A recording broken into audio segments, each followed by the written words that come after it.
وہ صوفیاء ہیں نا اللہ کے نیک بندے جو ساری زندگی تڑپتے رہے کہ کبھی اے حقیقت منتظر نظر آنا لباس مجاز میں، کبھی مالک ایک دفعہ کبھی تیرا جلوہ ملے، کبھی اے حقیقت منتظر نظر آنا لباس مجاز میں،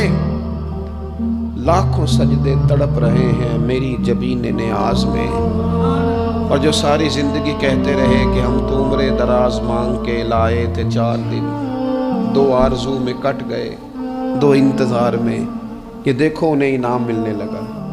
جو اس کی راہ کے سوالی تھے، جو اس کے رستے کے مسافر تھے، جو اسے پانا چاہتے تھے، جو اس کی دید کرنا چاہتے تھے، جو اسے ملنا چاہتے تھے، میرے رسول پاک علیہ السلام نے فرمایا روزہ دار کو 2 خوشیاں ملیں گی۔ ایک خوشی اس وقت ملتی ہے جب وہ افطار کرتا ہے،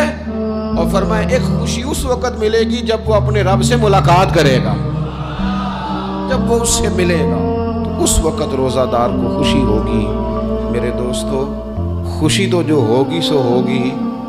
لیکن یہ لفظ بڑے حسین نہیں کہ روزہ دار کی رب سے ملاقات ہوگی، یہی لفظ بڑے با کمال نہیں۔ ایک روایت میں تو یہ ہے نا کہ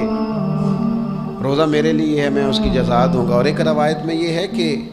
روزہ میرے لیے ہے اور رب فرماتا ہے میں خود روزے کی جزا ہوں، یعنی باقی نیکیوں پر ثواب ملے گا، روزہ رکھنے والے کو رب رحمان ملے گا۔